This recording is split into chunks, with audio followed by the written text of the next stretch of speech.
Boa noite a todos. Boa noite. Sejam bem-vindos à nossa leitura. Meu nome é Thiago Ledieiro, eu sou um homem cis, branco, de 1,85 m de altura, cabelos pretos, olhos castanhos, barba preta. Eu estou vestindo uma camisa azul, uma calça jeans e um tênis preto. E nós estamos aqui na Vila Ouro Preto, que é um espaço cultural inaugurado há menos de um ano, num sobrado de 1924, renovado aqui no Bexiga. Nele se realizam diversas práticas artísticas e educacionais. Logo na entrada existe um espaço para água e café. Seguindo pelo corredor lateral esquerdo vai existir um declive e um aclive acessíveis por rampas. Após uma porta dupla pintada de cor de laranja, fica o teatro, que funciona neste galpão onde estamos agora. Todo o espaço desse galpão é pintado de preto, as paredes e o teto. O chão está coberto por um linóleo preto. Com 10 metros por 6 metros de largura, pé direito de 3,25 metros e infraestrutura para iluminação e som, o galpão se adapta a apresentações de espetáculos, ensaios, oficinas, exposições, gravações de audiovisual e música.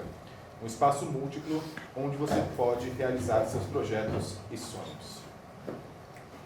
Boa noite, eu sou Guilherme Gorski, sou um homem cis branco, tenho 40 anos, 1,81 m de altura, tenho cabelos um pouco ondulados, castanhos, olhos azuis, tenho uma barba cheia, mas não muito grande, levemente grisalha na região do queixo, estou vestindo uma camisa preta com o primeiro botão aberto, as mangas estão dobradas um pouco acima dos cotovelos, uma calça preta e um tênis preto. Eu sou Anderson Miller, homem branco, de 56 anos, cis. Eu tenho cabelos grisalhos, olhos azuis. Estou vestindo uma camisa preta, um óculos verde, vestindo uma camisa preta, calça preta e tênis preto. Tenho 1,74 m, sou eu. Ótimo. Eu sou Sérgio Mastropáscoa, sou um homem branco, cis, tenho 1,76 m, sou calvo, tenho alguns cabelos brancos, olhos castanhos, estou usando um óculos de aro preto. Estou vestido com uma camiseta preta, uma calça jeans e um tênis preto.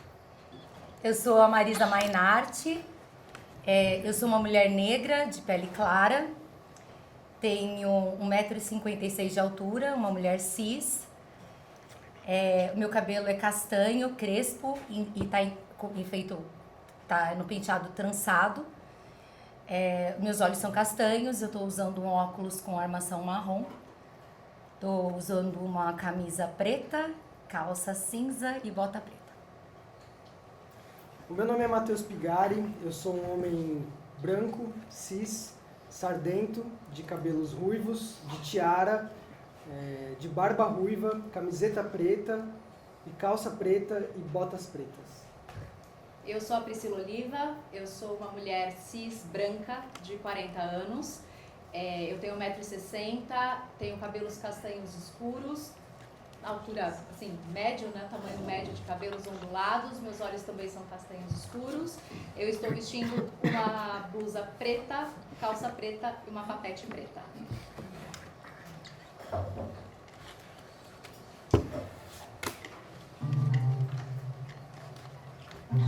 Sobre as perspectivas do cristianismo. Prefácio da peça Androcles e o Leão, 1912. O cristianismo é uma coisa boa, se as pessoas realmente resolvessem praticá-lo. Por que não fazemos um julgamento do cristianismo? A questão pode parecer sem sentido após mais de 2.000 anos de uma adesão inabalável ao conhecido grito de Ecce Homo, ou eis o homem, solte Barrabás. No entanto, a percepção de que Barrabás fracassou começa a se espalhar, apesar de todo o poder que ele alcançou. Apesar de suas vitórias. De seus impérios. De seus milhões em dinheiro. De seus valores morais e apesar das igrejas, constituições e políticas feitas em seu nome. Por outro lado, este homem que foi condenado, o Cristo, ainda não pode ser considerado um fracasso, já que ninguém nunca foi suficientemente sensato para tentar fazer as coisas do jeito dele. Mesmo assim, ele alcançou um triunfo pitoresco. Barrabás acabou se apropriando do seu nome e da sua cruz, e há uma espécie de homenagem nisso. Há até um certo tipo de lealdade nisso, igual a do bandido que infringe todas as leis e mesmo assim garante ser um patriota, fiel defensor do rei, o mesmo rei que criou as leis que ele infringiu. Sempre tivemos uma sensação estranha de que, apesar de termos crucificado Cristo naquela cruz, ele conseguiu virar o jogo, pois nos deu a consciência de que devemos agir de acordo com o plano que ele nos deixou para nos tornarmos seres humanos melhores. A história registra uma ou duas tentativas grotescas de colocar esse plano de Jesus em prática, feitas por pessoas sem nenhuma capacidade para isso. Mas nunca se registrou que cidadãos de bem tenham se dado a esse trabalho. O mundo dos endinheirados, dos homens respeitáveis e bem-sucedidos, tem se mantido de maneira constante anticristão e um seguidor leal de Barrabás desde a época da crucificação. E a doutrina de Jesus, durante todo este tempo, nunca foi colocada em prática, nem politicamente, nem na sociedade em geral. Eu não sou mais cristão do que Pilatos foi, ou do que você mesmo é, meu gentil leitor. E mesmo assim, da mesma maneira que Pilatos, prefiro 1000 vezes Jesus a Anás ou Caifás. Estou pronto a admitir que, depois de meditar sobre o mundo e a natureza humana durante quase 60 anos, não vejo outra saída para os males do mundo a não ser o caminho que teríamos encontrado se vivêssemos de acordo com a vontade de Cristo. Isso é, caso ele tivesse lidado com seu trabalho de uma maneira mais pragmática, assim como um político contemporâneo. Eu imploro para que você não perca a paciência comigo e não vá embora. Eu garanto a você que sou um dos pensadores mais céticos, científicos e modernos que você vai encontrar. Assumo que sei muito mais sobre economia e política do que Jesus sabia, e tenho capacidades que ele não tinha. Se comparado aos padrões de Barrabás, sou uma pessoa de caráter e posição muito melhores e com muito mais experiência de vida. Eu não carrego nenhuma simpatia por esses tipos de andarilhos, esse povo cheio das conversas de que querem reformar a sociedade, arrancando os homens de seus trabalhos cotidianos produtivos e transformando todo mundo num bando de vagabundo, pregando a mesma besteira. Se eu fosse Pilatos, teria reconhecido tão claramente quanto ele a necessidade de eliminar os ataques feitos à ordem social existente, por mais corrupta que fosse essa ordem. Ataques estes que eram feitos por pessoas sem conhecimento de como funciona o governo e sem poder para construir uma força política capaz de pôr em prática os seus pontos de vista. E que ainda por cima agiam sob a ilusão muito perigosa de que o fim do mundo estava logo ali, virando a esquina. Mesmo assim, eu devo insistir que, se Jesus tivesse enfrentado os problemas práticos de construir uma constituição com valores comunitários e humanistas, como assumir a obrigação de lidar com os crimes sem ser pela vingança ou pelo castigo, ou que todas as responsabilidades atribuídas a Deus deveriam ser repassadas integralmente às mãos da humanidade, ele teria proporcionado um benefício incalculável ao mundo. Porque aquelas exigências, tão peculiares quando Jesus as pregou em sua época, hoje se revelam como puro bom senso, além de servirem como ótimas bases para uma economia sólida. Se eu disse peculiares, é porque sua condição de homem do povo e sua sujeição a seu tempo e espaço, ou seja, aos valores sírios daquela época, envolviam sua fé de muitas camadas, verdadeiras e falsas, que ele compartilhavam com os outros sírios de sua época. Mas essa fé que aqueles homens compartilhavam não constitui um traço cristão específico, mais do que usar barba, trabalhar numa carpintaria ou acreditar que a terra é plana e que as estrelas poderiam cair do céu como se fossem granizo. Jesus foi corajoso? Existe entre as pessoas que são livres para pensar sobre o assunto por si mesmas uma certa resistência a Jesus por ele ter fracassado em se salvar e em vencer seus inimigos com coragem e astúcia, como Maomé conseguiu.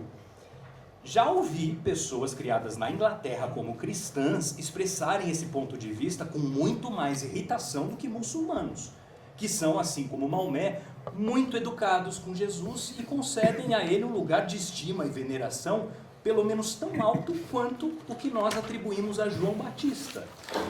Mas esse desprezo, típico do machão corajoso, é fundamentado numa concepção das razões que levam Jesus a se submeter voluntariamente a uma provação de tormento e morte totalmente equivocada.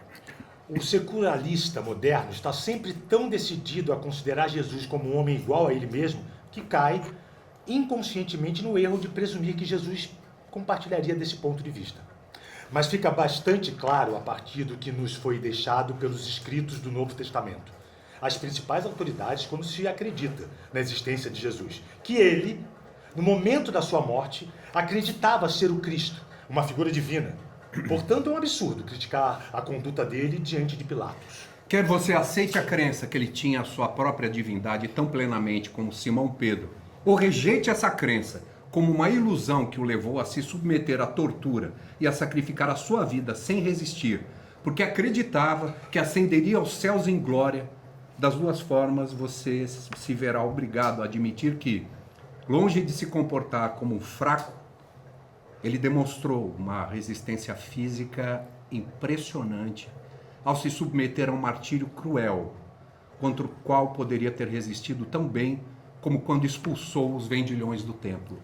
O Jesus dócil, manso e gentil é uma detestável invenção moderna que não encontra registro nos evangelhos. São Lucas, que nos descreve um Jesus educado e benevolente, jamais o apresenta como um homem manso. A imagem dele como um pároco inglês do tipo que encontramos numa comédia farsesca, manso demais para brigar com um policial e alvo das piadas de todos, pode ser útil numa creche para ninar as criancinhas. Mas que uma figura dessas pudesse se tornar o centro das atenções do mundo é ridículo demais para sequer ser discutido. Homens e mulheres adultos podem até gostar de contar historinhas sobre uma criatura inofensiva, que fala sobre sentimentos cordiais e atua de uma maneira inofensiva quando clamam por sua proteção. Mas eles não o seguirão, nem farão o que ele diz, porque não querem ficar ao lado daqueles que não lutam. Jesus foi um mártir? Por essa razão, é importante que limpemos de nossas mentes a ideia de que Jesus morreu por suas opiniões sociais e políticas, como algumas pessoas se habituaram a declarar. Temos encontrado muitos mártires com esse tipo de opiniões, mas Jesus não era um deles. E nem via mais sentido no martírio do que via Galileu, como nos mostram suas declarações. Ele foi executado pela blasfêmia de afirmar ser um Deus. E Pilatos, para quem isso não passava de uma superstição boba, de uma religião bárbara, deixou que o executassem, porque era a maneira mais barata de mantê-los calmos, sob a justificativa oficial de que Jesus traíra o poder de Roma ao se declarar o rei dos judeus. Não ofereceram acusações falsas contra ele e ele também não foi impedido de se defender de maneira plena. Os procedimentos foram corretos e normais. E Pilatos, a quem Jesus cabia apelar, favoreceu o Cristo em detrimento de seus acusadores. E é evidente que estava disposto a buscar uma conciliação. Mas, em vez de negar a acusação, Jesus repetiu o delito. E ele não mentia, tá? Ele acreditava literalmente no que dizia. O pavor do sumo sacerdote era perfeitamente natural.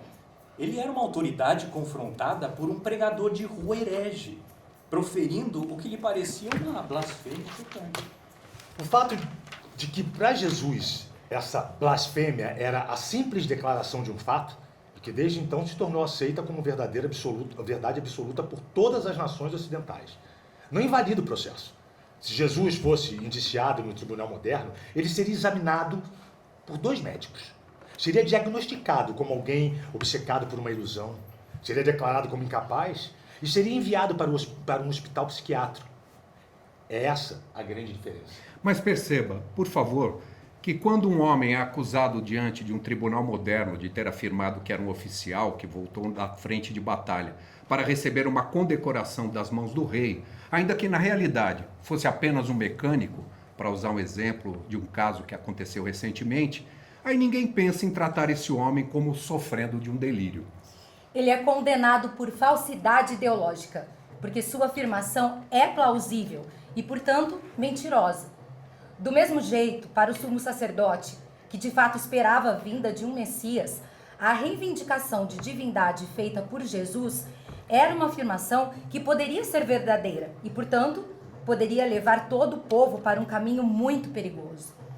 Foi por isso que ele tratou Jesus como um impostor e um herege, quando deveria tê-lo tratado apenas como alguém que perdeu o juízo. Os evangelhos despidos de preconceito. Isso tudo fica evidente quando nos despimos de nossos preconceitos ao lermos os evangelhos. Quando jovem, era impossível para mim lê-los sem sofrer uma grande confusão mental.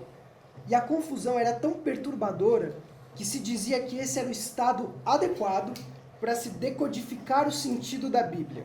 Jesus era um bebê e, ao mesmo tempo, era mais velho que a criação. Era um homem que poderia ser perseguido, apedrejado, açoitado e assassinado. Mas também era um Deus, imortal e todo-poderoso, capaz de ressuscitar mortos e convocar milhões de anjos em seu auxílio. E era um pecado duvidar de qualquer uma dessas imagens dele. Isso era pecado refletir sobre ele. E assim você acaba sem nunca pensar muito sobre o assunto e só lê sobre ele quando é obrigado. Quando ouviu as histórias do Evangelho lidas na igreja ou as aprendeu através dos pintores e dos poetas, você ficou com uma impressão que chocaria qualquer chinês que lesse a mesma história sem saber do que se tratava.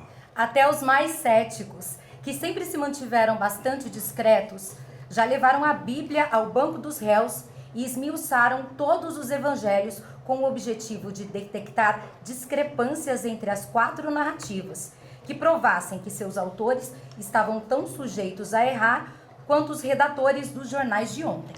Hoje em dia é muito fácil encontrar pessoas cultas que nunca leram o Novo Testamento. E, portanto, é possível sugerir a experiência de pedir a essas pessoas que leiam os evangelhos e digam qual a percepção que lhes restou a respeito da história, das posições e do caráter de Cristo.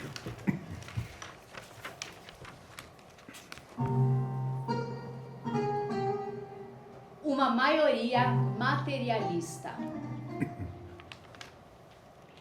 Um primeiro erro bastante frequente e do qual precisamos logo nos livrar é a ideia de que a humanidade consiste em uma grande massa de pessoas religiosas e uns poucos ateus esquisitos. Ela consiste, sim, de uma grande massa de pessoas materialistas e de uma pequena parcela de pessoas profundamente interessadas em religião e preocupadas com suas próprias almas e com as almas das outras pessoas. E esta parcela consiste, em sua maioria, de pessoas que seguem a religião estabelecida com fervor e daquelas que a atacam com o mesmo fervor, sendo que os pensadores genuínos são muito raros. Poucas pessoas têm, entre seus conhecidos pessoais, um único ateu. A não ser que uma mudança religiosa pessoal nos leve a buscar as pequenas comunidades às quais esses pássaros raros pertencem, passaremos nossas vidas entre pessoas que, independente de quais sejam os credos que professem ou em quais templos usem suas melhores roupas para carimbar seu atestado de retidão, acreditem piamente e têm sede de fome não de integridade, mas de uma mesa farta, de conforto e posição social, de companhias atraentes e de uma vida fácil, cheia de prazeres, adulação e reverência, em resumo, de amor e dinheiro. Para essas pessoas, qualquer tipo de moralidade serve desde que se acostumem a ela e possam aguentar suas limitações sem infelicidade. E eles vão lutar pela manutenção dessa moralidade, vão punir e coagir sem escrúpulos. Eles mesmos podem não ser um poço de virtude, esses filisteus, mas eles são a essência da civilização e salvam a sociedade de ser destruída por criminosos e conquistadores. E como eles sabem, de maneira muito sensata, que um pouco de religião faz bem para as crianças e serve aos bons costumes, mantendo os pobres de bom humor ou com medo, ou prometer recompensas no céu, ou ameaçando com os tormentos do inferno. Eles acabam encorajando a ação de alguns líderes religiosos até certo ponto. Por exemplo, se Savonarola, o padre dominicano do século XV, que resolveu moralizar a sociedade, expulsar os Médicis e brigar com o Papa Alexandre VI, só tivesse sugerido às damas de Florença que elas deveriam arrancar suas joias e acessórios para sacrificá-los a Deus, todos teriam lhe oferecido um chapéu de cardeal e o louvado como um santo. Mas como ele exigiu que realmente eles fizessem isso, acabou queimado como um perturbador da ordem pública. A religião das minorias e o salvacionismo. A religião de uma minoria só é tolerada pela religião da maioria porque elas sempre formam, em essência, uma mesma religião. É por isso que as mudanças de nome e forma fazem tão pouca diferença. É por isso também que uma nação auto-intitulada civilizada, como os ingleses, consegue converter alguns imigrantes à sua fé com grande facilidade, mas não consegue converter os muçulmanos ou os judeus. Esses imigrantes convertidos encontram no salvacionismo uma versão do seu próprio credo que traz um conforto extraordinariamente maior. Mas o sarraceno e o judeu não conseguem ver nenhuma vantagem em relação às suas próprias versões da mesma coisa. Os homens que lutaram nas cruzadas ficaram surpresos ao descobrir que os muçulmanos eram tão religiosos e honestos quanto eles próprios, e até mesmo mais civilizados do que eles, e não menos. O que o cristão latino tem a oferecer ao cristão grego não é nada que o cristianismo grego já não lhes tenha fornecido. Elas são todas, em suas raízes, salvacionistas. Vamos então buscar as origens dessa grande religião que se baseia na salvação. Existem muitas coisas que o homem não planeja nem deseja que aconteça, mas que mesmo assim seguem acontecendo o tempo todo. Mortes, Pragas, tempestades, Epidemias, inundações. O nascer e o pôr do sol. O brotar, o colher, o perecer. E isso nos faz concluir que deve ter alguém fazendo todas essas coisas acontecerem. ou um alguém que está fazendo as coisas do bem e outro alguém fazendo as do mal. Ou que exércitos de pessoas invisíveis, do bem e do mal, estão fazendo tudo isso acontecer. E por isso, presumimos a existência de deuses e diabos, de anjos, demônios. Para acalmarmos esses poderes, oferecemos o quê? Presentes. Os chamados sacrifícios e lisonjas, às quais demos o nome de oração. Então, uma certa lei moral que nos habita concebe Deus como um juiz e prontamente tentamos corrompê-lo, também com presentes e lisonjas. Isso pode parecer bastante chocante, mas nossa objeção a tal mecanismo é um desenvolvimento bastante recente.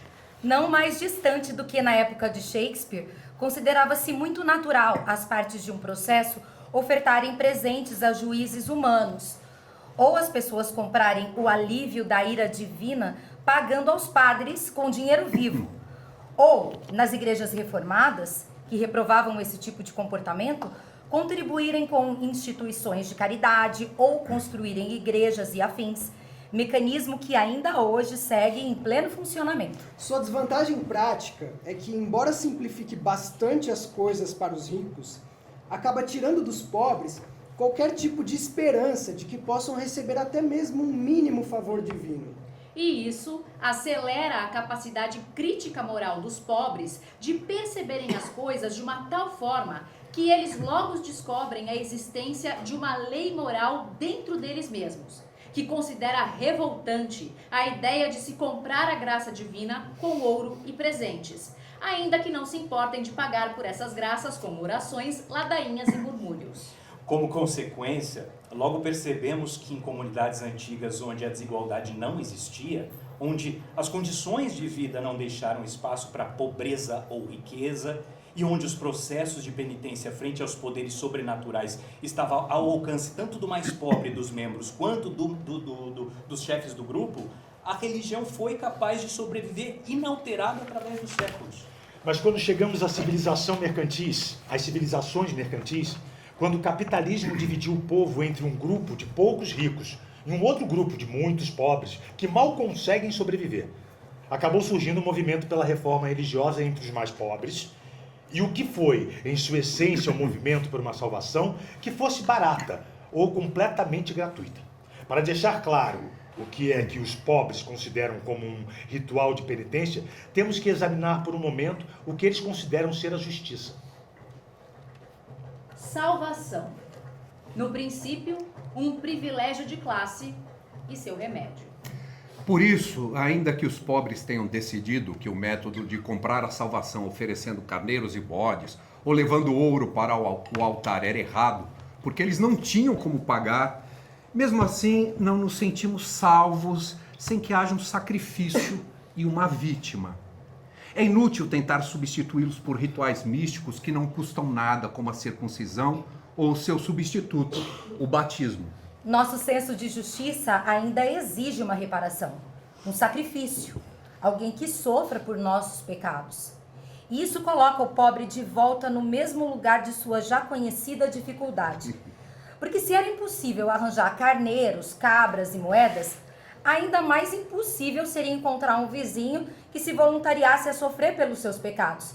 Alguém que dissesse com alegria: você cometeu um crime? Mas não se preocupe, eu me disponho a ser enforcado no seu lugar. Foi aí que nossa imaginação precisou vir em nosso socorro. Porque em vez de enlouquecermos, teimando em encontrar uma penitência específica e um redentor individual para cada pecado específico, nós não encontramos uma grande penitência e um único redentor que junte todos os pecados do mundo de uma vez por todas. Nada mais fácil, barato e prático. O jugo é suave, o fardo é leve. A única coisa que você tem que fazer ao achar esse tal redentor, ou inventar um com a sua imaginação, tanto faz, é acreditar na eficácia desse método e pronto, você está salvo. Carneiros e bodes pararam de sangrar, altares que exigiam presentes caros e sacrifícios constantes foram demolidos, e a Igreja do Redentor Único, a Igreja do Sacrifício Unificado, ergue-se sobre as ruínas dos antigos templos, tornando-se apenas a Igreja do Cristo.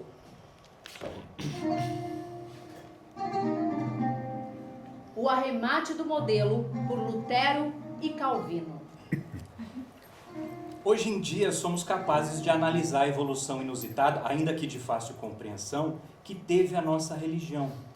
Partindo das tentativas rudimentares dos povos antigos de acalmar as forças destrutivas da natureza, passamos para uma teologia misteriosa, que se baseava num dispendioso ritual de sacrifício acessível apenas como um luxo para os mais ricos. Até que chegamos, por fim, na religião de Lutero e Calvino. E aqui vale mencionar que as antigas formas religiosas envolviam sacrifícios bastante reais. O sacrifício nem sempre foi indireto. E até hoje em dia segue não sendo universalmente assim. Na Índia, os homens eles pagavam com sofrimento em suas próprias peles, torturando-se horrivelmente para alcançar a santidade. No Ocidente, os santos chocavam o mundo com seus exemplos de austeridade, autoflagelação, confissões e vigílias. Mas então veio Lutero e nos livrou de tudo isso. Sua reforma foi uma vitória da imaginação e de algo mais acessível, com um preço bem mais em conta. Ele nos deu a salvação irrestrita, sem pedir nada em troca, a não ser a nossa fé. Lutero não tinha noção sociológica do que estava fazendo, mas seus instintos o ajudaram. Muito mais do que o conhecimento teria, pois foi mais seu instinto do que a casuística teológica que fez com que ele se apegasse com tanta convicção à sua absolvição pela fé, como trunfo com que ele derrotaria o Papa. Ou, como ele mesmo teria dito, como o sinal que o levaria à vitória. Podemos dizer que isso basicamente aboliu a tarifa de entrada no céu. Paulo já tinha defendido isso, mas Lutero e Calvino foram os que alcançaram tal feito.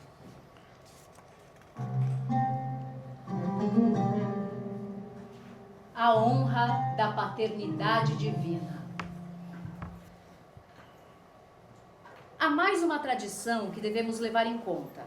O ato de louvar a um rei demonstra a crença de que ele não é filho de um pai terreno, mas de um deus. Por exemplo, a mãe dele foi ao templo de Apolo, e daí Apolo se aproximou dela na forma de uma serpente ou coisa do tipo. Todos os imperadores romanos seguiram o exemplo de Augusto, que se autoproclamou Deus. Incoerentemente, esses reis divinos também defendiam com grande afinco sua ancestralidade humana no que dizia respeito aos títulos de realeza. Alexandre, que alegava ser filho de Apolo, era igualmente determinado a ser filho de Filipe. Como está posto nos evangelhos, São Mateus e São Lucas dão genealogias, as duas diferentes, estabelecendo a descendência de Jesus por meio de José a partir da casa real de Davi.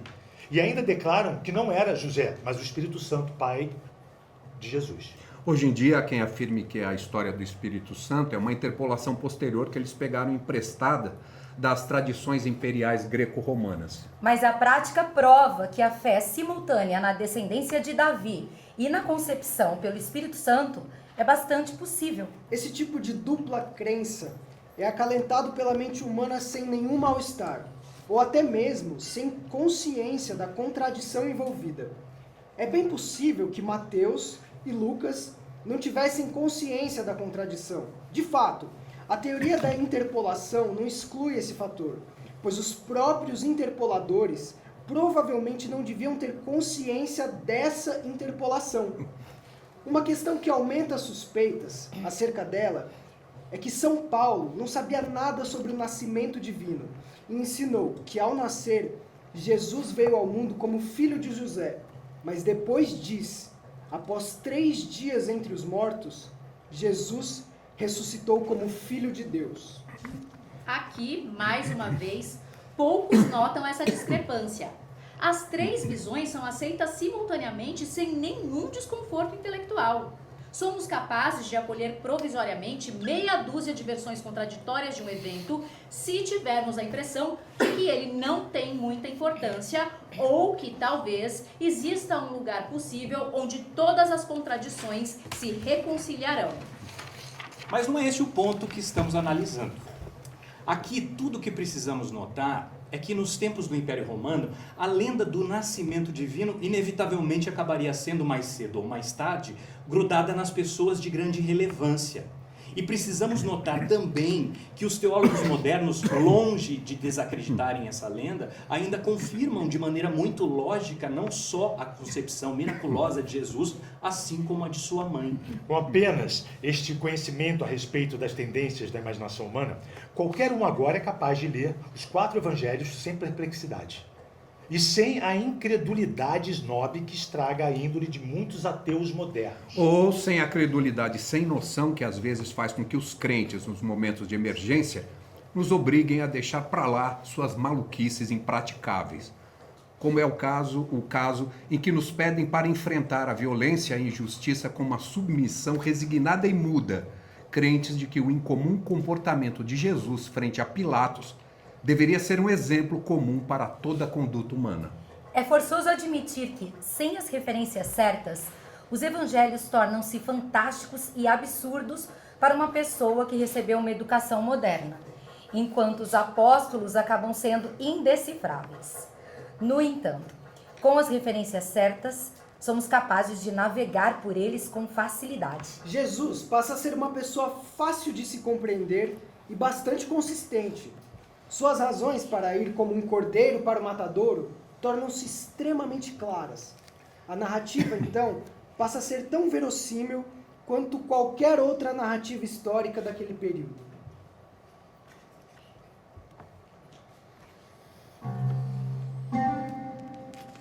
A Anunciação, o massacre e a fuga. Vamos começar pelo Evangelho de Mateus, tendo em mente que ele não afirma que este é o depoimento de uma testemunha ocular. É, portanto, uma crônica, que tem como base, assim como outras crônicas, as evidências e os registros que o cronista foi capaz de obter. O único entre os evangelistas que afirma apresentar evidências pessoais de uma testemunha ocular, obviamente tomou cuidado de nos avisar. E o fato que Mateus não apresente tal reivindicação e escreva como um cronista, deixa claro que ele está contando a história de Jesus como Holinshed conta a história de Macbeth, com a diferença que, por uma razão que apresentarei mais tarde, ele deve ter coletado seu material e terminado seu livro enquanto contemporâneos de Jesus ainda estavam vivos. Também devemos levar em consideração o fato de que o Evangelho foi escrito em grego, enquanto as tradições testemunhadas e as declarações reais de Jesus provavelmente foram ditas em aramaico, o dialeto da Palestina. As primeiras páginas da narrativa já colocam à prova o nosso comportamento. Mateus conta que a mãe de Jesus era noiva de um homem com um pedigree real chamado José, rico, o suficiente para morar em uma casa em Belém, em que reis levavam presentes de ouro sem causar nenhum comentário. Um anjo anuncia a José que Jesus é o filho do Espírito Santo e que ele não deve acusar sua noiva de infidelidade por dar à luz um filho cujo pai não é ele. Só que esse episódio desaparece do restante da narrativa. Não há nenhum registro de que isso foi contado a Jesus, nem sequer indicação de que ele tem o mínimo conhecimento dessa história. A narrativa, inclusive, avança em todos os seus acontecimentos como se a anunciação nem fizesse parte dela. Herodes, o tetrarca, que acreditava que uma criança havia nascido para destruí-lo, ordenou que todas as crianças do sexo masculino fossem dizimadas. E Jesus, junto com seus pais, conseguiu escapar numa fuga para o Egito, de onde voltariam para Nazaré assim que o perigo passasse. Aqui é necessário me antecipar um pouco e dizer que nenhum dos outros evangelistas concorda com essa história. Nenhum, a não ser João, que passa por cima de Mateus, compartilhando dessa mania de tratar história e biografia como meros sinais das antigas profecias judaicas sendo cumpridas. Essa mania, sem dúvida, fez com que ele fosse buscar uma lenda que corroborasse o famoso "do Egito chamei o meu filho", de Oséias, assim como a Raquel, de Jeremias, chorando por seus filhos. É ele mesmo, inclusive, quem afirma isso. Nada do que nos interessa atualmente depende da credibilidade sobre o massacre dos inocentes, nem tampouco da fuga para o Egito. Podemos esquecer de tudo isso e prosseguir para a parte importante da história, onde há um salto para a vida adulta de Jesus.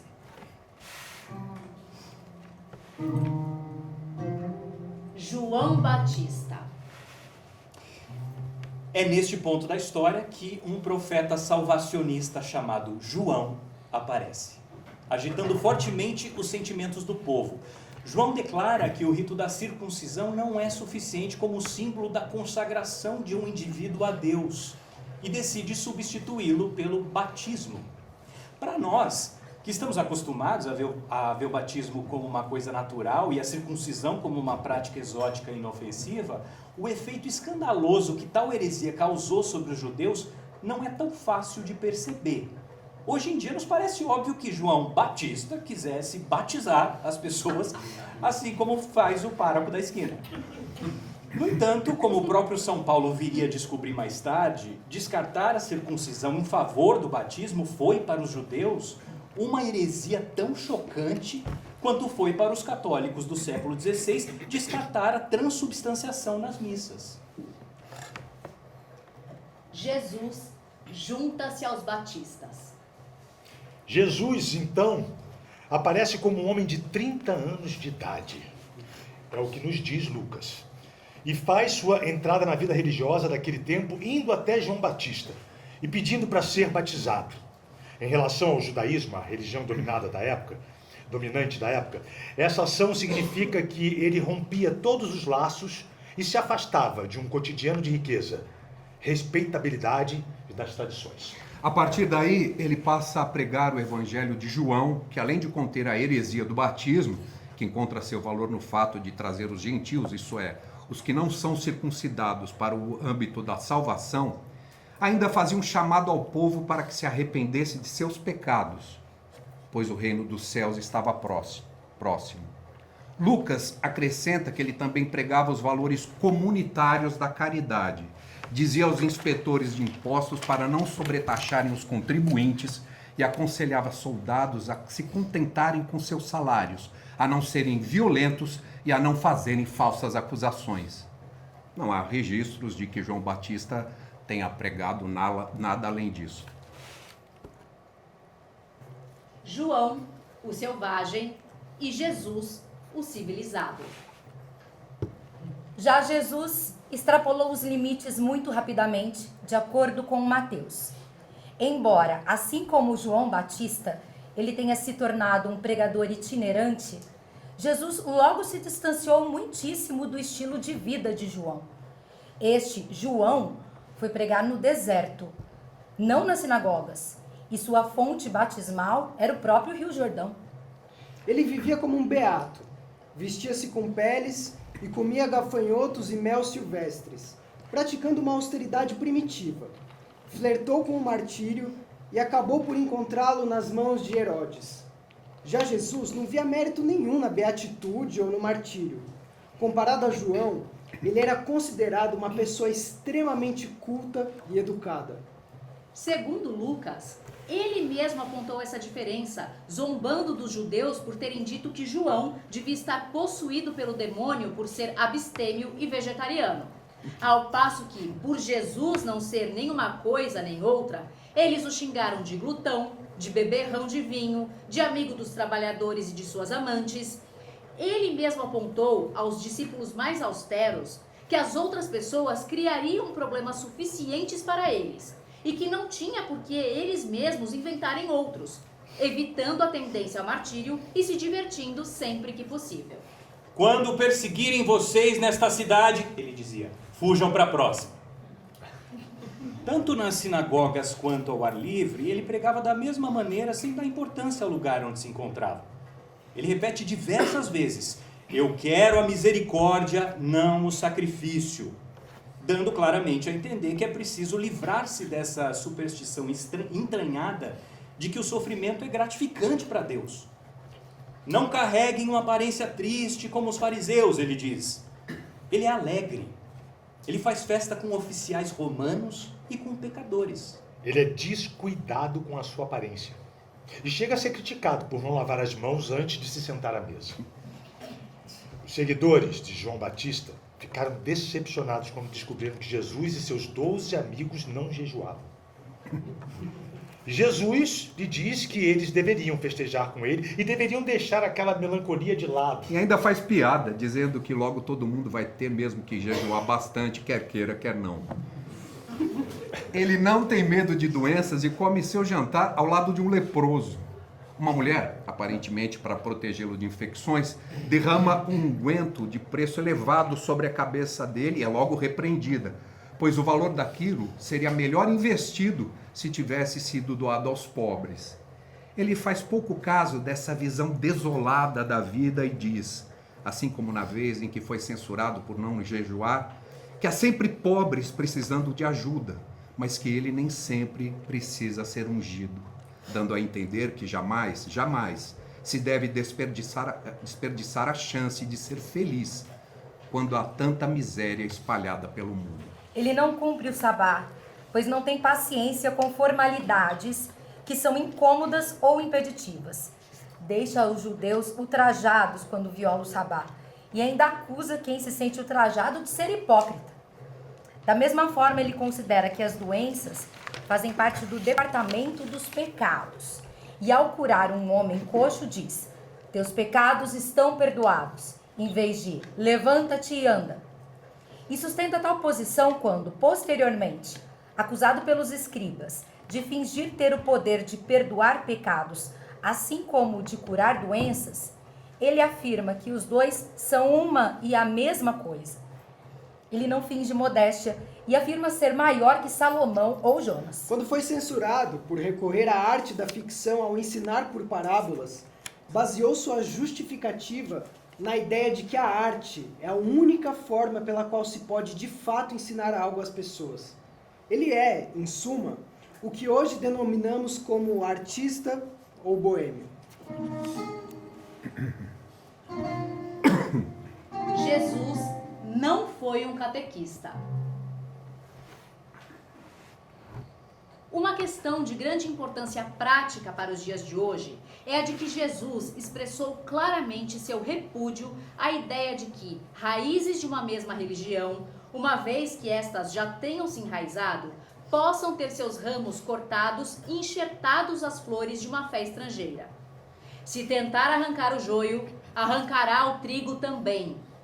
Nossos empreendimentos missionários de catequização, portanto, são totalmente contrários aos conselhos de Jesus, e os resultados parecem comprovar sua visão de que, ao se converter uma pessoa a uma crença diferente daquela em que foi educada, é inevitável que o senso moral dessa pessoa acabe se corrompendo. Ele mesmo agia de acordo com essa visão e nunca converteu seus discípulos do judaísmo para o cristianismo. Até hoje, em termos religiosos, um cristão não passa de um judeu que teve a iniciação feita através do batismo e não da circuncisão, e que aceitou Jesus como o Messias e seus ensinamentos como provenientes de uma autoridade que é superior à de Moisés. Só que a reação dos sacerdotes judeus, que tentavam impedir que o próprio povo submergisse sob a maré crescente que vivia o cristianismo pós-tomada de Jerusalém e destruição do templo, essa reação acabou construindo o que é, na prática, uma nova ordem religiosa, com novas escrituras e novos ritos e novas obrigações extremamente elaborados. Tal criação acabaria por custar um preço bastante alto quando os cristãos se viram em vantagem política. Um judeu, assim como Jesus. Ele próprio, um judeu, como ele mesmo bem sabia. Nem sonhava que isso viria a acontecer, e por isso podia seguir Jesus sem ter que deixar de ser um judeu. A grande mudança. Até aqui temos a história de um homem mentalmente são e intelectualmente interessante, afora seus talentos excepcionais como orador, curador e profeta.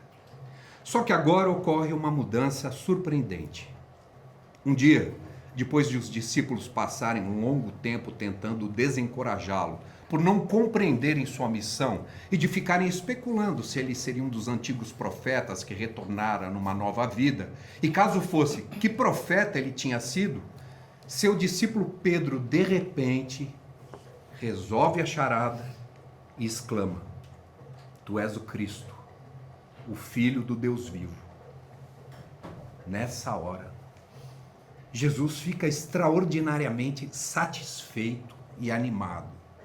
Declara que Pedro teve uma revelação vinda diretamente de Deus.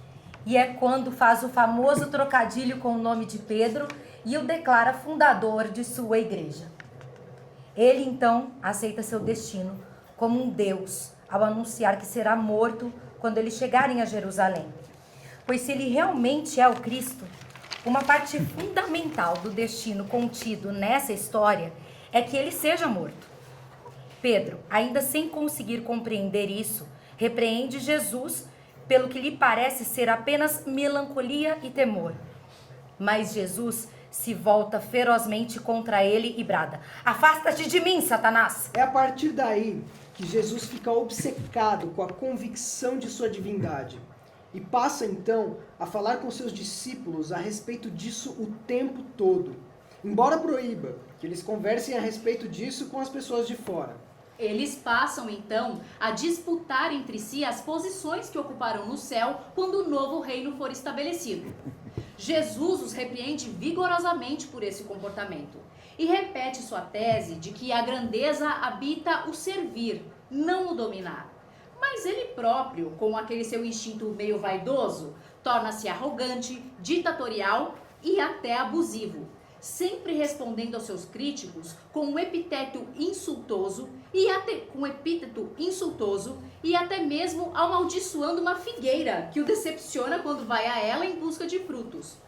Ele decide encarnar todas as antigas tradições e anuncia que será barbaramente morto e enterrado, mas que se reerguerá da terra e retornará à vida.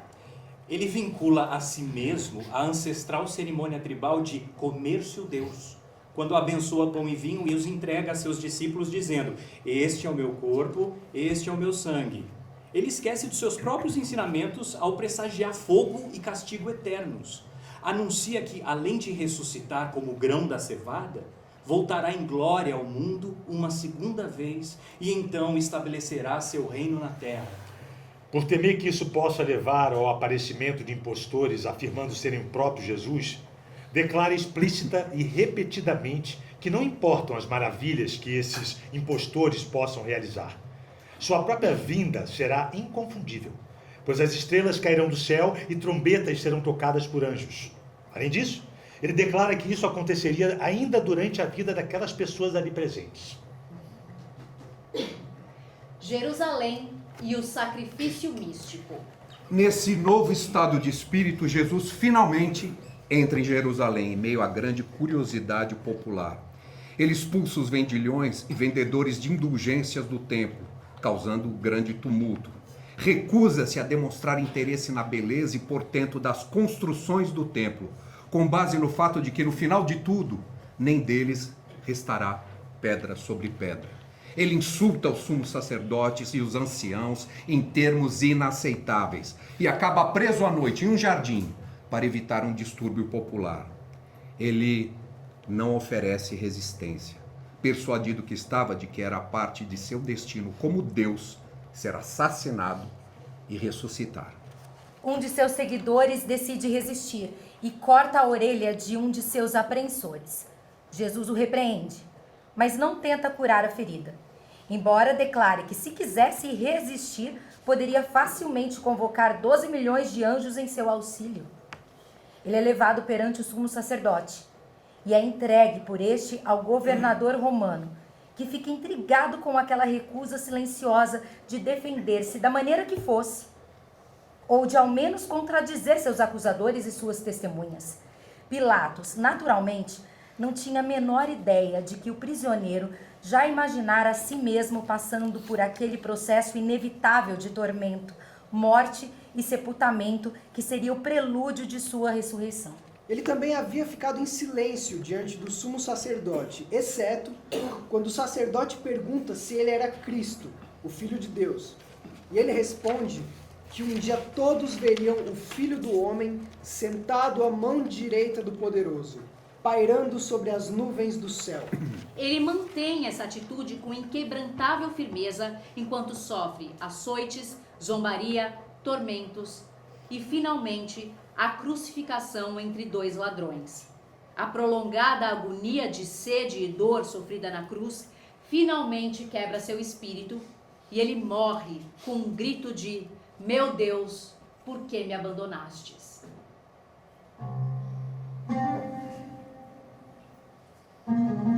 Não este homem, mas Barrabás. Enquanto isso, Jesus acaba de ser rejeitado definitivamente, tanto pelo povo quanto pelos sacerdotes. Pilatos, com pena dele, incapaz de entender exatamente o crime que ele havia cometido, tenta livrá-lo daquela situação, lembrando ao povo que eles têm por tradição o direito de libertar um prisioneiro nesses casos. E assim, sugere libertar Jesus. Mas eles insistem para que Pilatos solte um prisioneiro chamado Barrabás e que Jesus seja crucificado.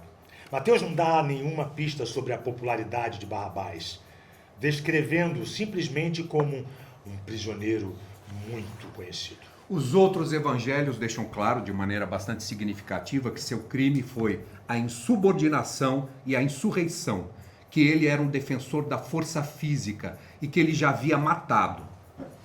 A escolha de Barrabás, portanto, aparece como voto popular em defesa do militante da força física, em oposição ao defensor implacável da misericórdia. A ressurreição. Mateus nos conta, então, que, passados 3 dias, um anjo abriu o sepulcro da família de um certo José, um rico homem de Arimateia, onde havia sido sepultado o corpo de Jesus. E que ele imediatamente se levantou e voltou a Jerusalém, para a Galiléia, onde retomou a pregação que fazia a seus discípulos, garantindo-lhes que a partir de agora estaria com eles até ao fim dos tempos. Nesse ponto, a narrativa é interrompida abruptamente. A história não tem um fim. A datação da narrativa de Mateus. Um efeito que a promessa feita por Jesus de voltar glorioso, ainda durante a vida daqueles que o ouviram, nos dá, é ter uma data precisa para o Evangelho, sem a necessidade de requisitar-se uma bolsa de pesquisa para isso.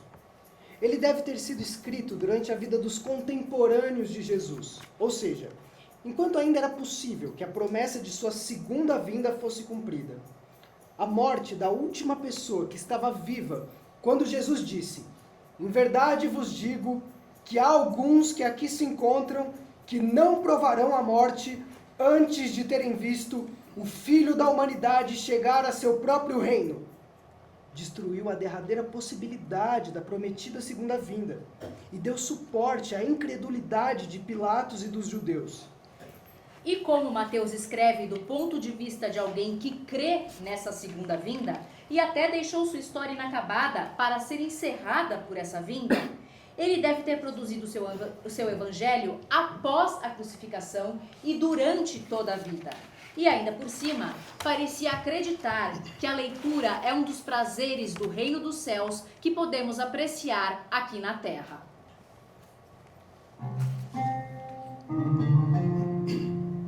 A classe social do Jesus de Mateus. Há ainda mais uma circunstância que devemos observar acerca das memórias de Mateus. Embora ele inicie sua narrativa de modo a sugerir que Jesus pertencia às classes privilegiadas, mais à frente ele afirma que, quando Jesus tentou pregar em seu próprio país e não obteve sucesso, o povo disse: "Esse não é o filho do carpinteiro?" No entanto, os modos de Jesus não são os de um aristocrata, ou ao menos os modos do filho de um rico burguês, e nunca os de um homem humilde. Devemos ter cuidado, portanto, de conceber José não como um carpinteiro proletário moderno que trabalhava por um salário semanal, mas como um mestre artesão de ascendência real. Essa caracterização de soberba é tão explícita que, se não tivéssemos outros documentos a respeito de Jesus, além do Evangelho de Mateus, certamente não teríamos esse sentimento que temos por ele.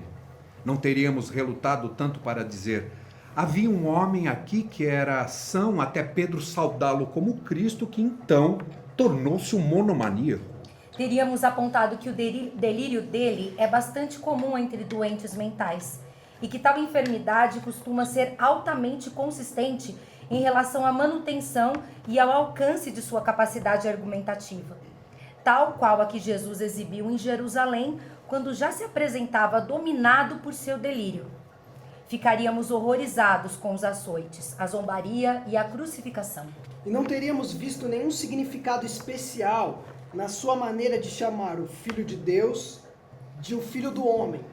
Teríamos notado que ele era um revolucionário, que ele considerava muito daquilo que chamávamos de lei e ordem como um mecanismo para roubar dos pobres sob a carapaça da legalidade.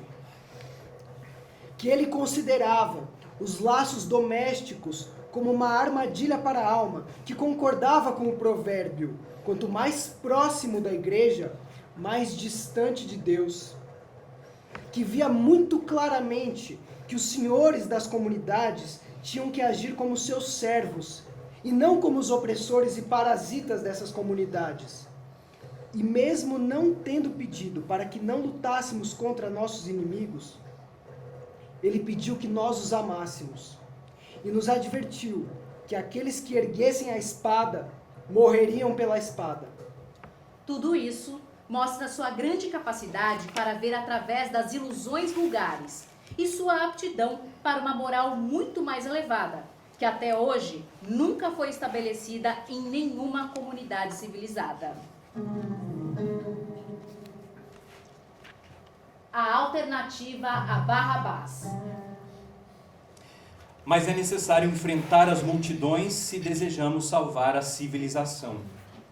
A guerra que acontece atualmente não deveria ser necessária para nos convencer que nem o Cristo iconográfico, nem o Cristo de São Paulo alcançaram a salvação da sociedade humana.